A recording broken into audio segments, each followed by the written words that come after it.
Françaises, Français, mes meilleurs vœux de nouvelle année, je vous les offre de tout mon cœur. Un cœur que depuis longtemps, permettez-moi de le dire, n'épargne pas les soucis au sujet du sort de la France, mais qui, je vous l'affirme, est aujourd'hui rempli d'espoir. Certes, au printemps dernier, notre pays, qui depuis 10 ans gravit la pente du renouveau, s'est trouvé dans son ascension tout à coup saisi de vertige. On a même pu croire à un moment qu'il s'abandonnait à l'attrait morbide de l'abîme et qu'il allait rouler jusqu'au plus bas. Par la suite, le grave déséquilibre de notre économie, résultat inéluctable d'une paralysie de près de 2 mois, des charges énormes subitement consenties pour la faire cesser et des crédits massivement prodigués pour la reprise, nous a conduits soudain et à chaud à une crise monétaire qui mettait en cause la valeur de notre franc et par là même celle de nos avoirs et de nos rémunérations, risquait de nous faire passer sous la dépendance de prêteurs étrangers et suscitait la joie odieuse des spéculateurs, de la finance, de la politique et de la presse qui jouaient notre déconfiture. Mais au bout du compte, que nous est-il arrivé? Ceci d'abord, qu'après son passage à vide, la nation française s'est ressaisie. Le 30 mai, elle a d'un seul coup montré massivement qu'elle répondait à l'appel du chef de l'État. Après quoi, par les élections, elle a prouvé d'une manière éclatante sa volonté de voir assurer l'ordre, maintenir les institutions et poursuivre la marche vers le progrès. Ceci encore nous est arrivé qu'au total et dans l'ensemble, le bon sens reprend ses droits à l'intérieur de nos facultés. Il nous est arrivé ceci enfin, que notre activité productrice, vigoureusement relancée, dépasse le taux le plus élevé qu'elle ait encore jamais atteint.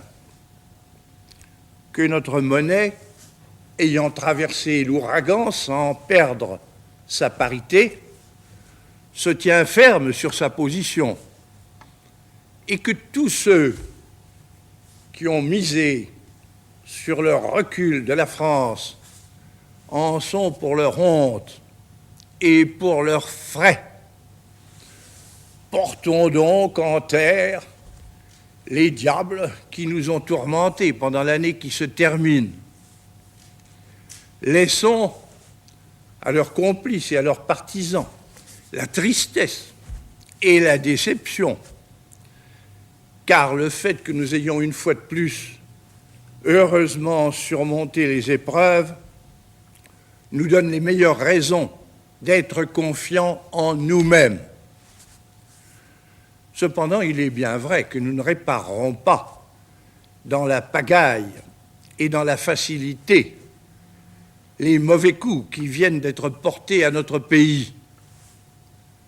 Pour l'éducation nationale, le retour à l'anarchie ne doit pas être toléré,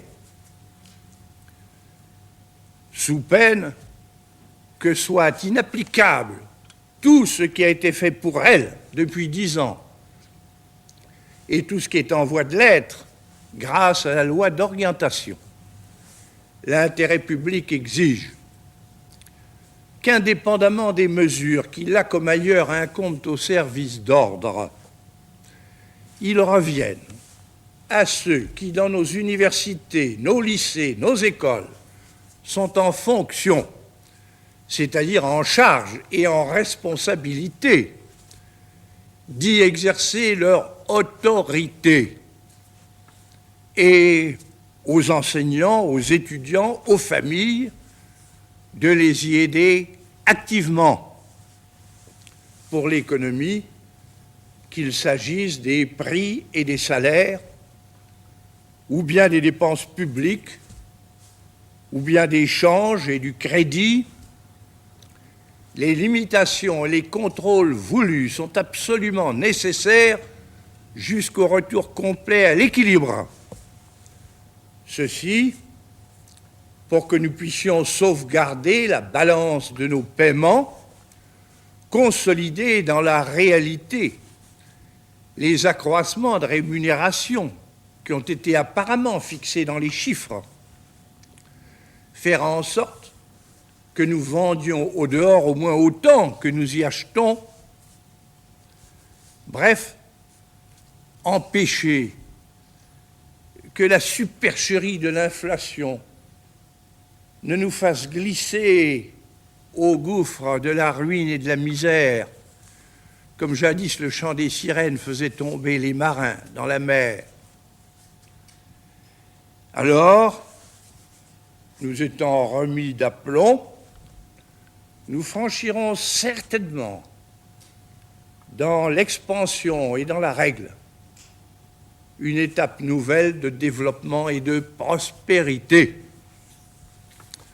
Encore faut-il que nous surmontions le malaise moral qui, chez nous, plus que partout, à cause de notre individualisme, est inhérent à la civilisation mécanique et matérialiste moderne.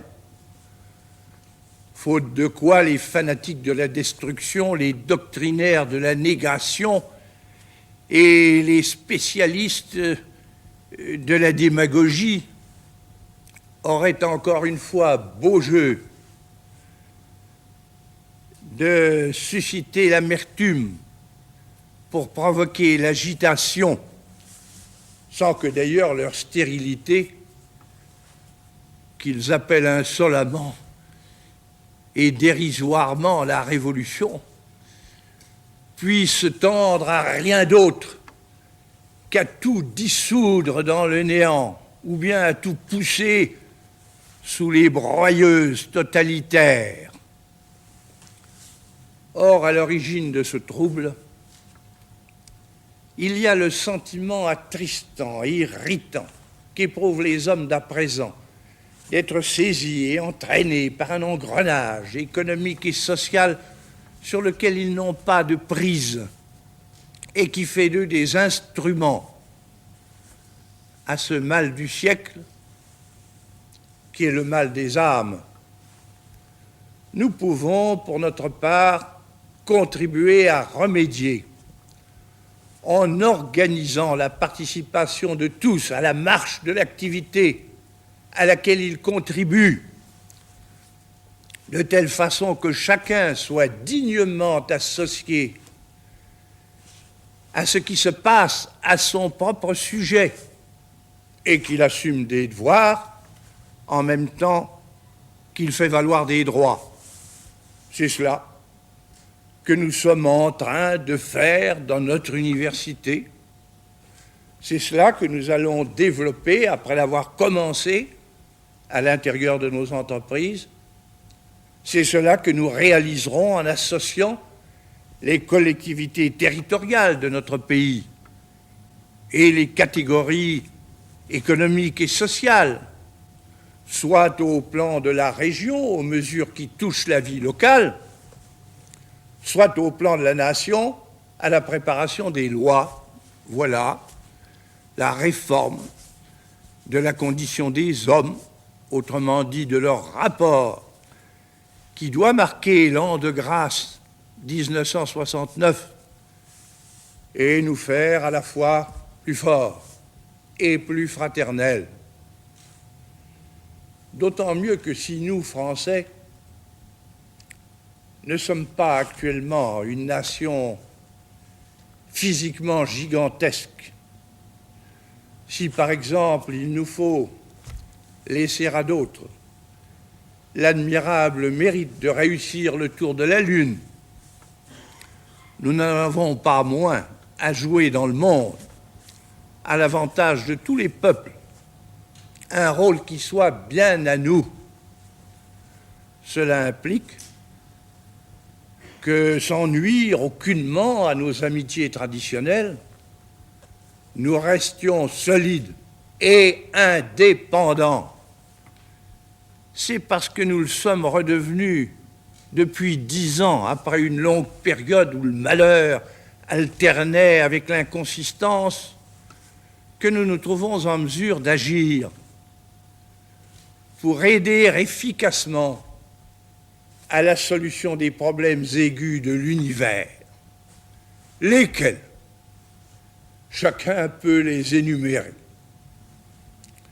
Il s'agit de la détente et de la coopération à pratiquer au lieu de la guerre froide avec le reste de l'Europe, qui d'ailleurs, de ce fait, est en évolution.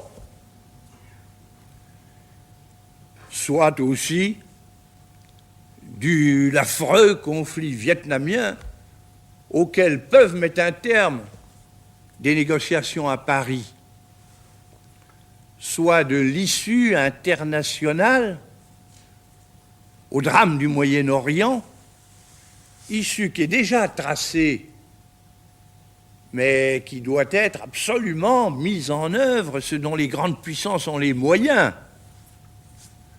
par l'évacuation des territoires conquis par la force, la garantie accordée à chaque camp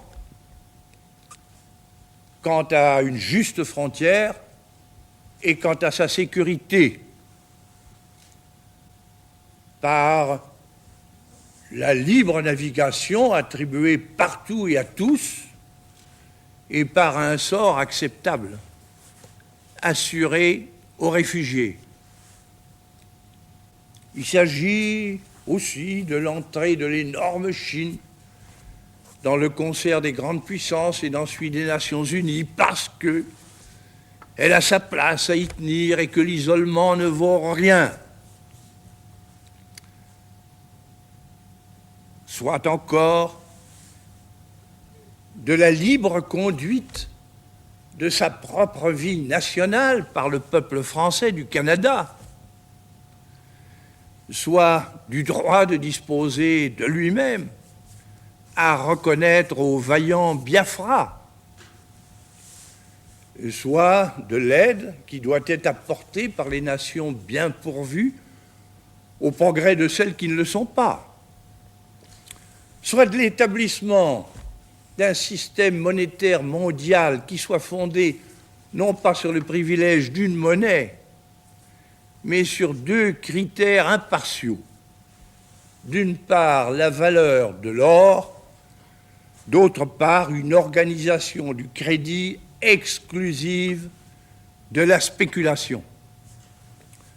Ces positions, qui sont les nôtres, qui ont été naguère âprement contestées, mais que les événements justifient à l'évidence, nous avons à les soutenir pour l'équilibre et pour la paix du monde. Car cette action-là, elle est de notre intérêt vital et elle répond parfaitement bien à la nature et à la figure millénaire de la patrie. Françaises, Français, au début de l'année, pour la réussite de la France, je nous souhaite à tous, en son nom, la foi et l'espérance nationale. Vive la République, vive la France!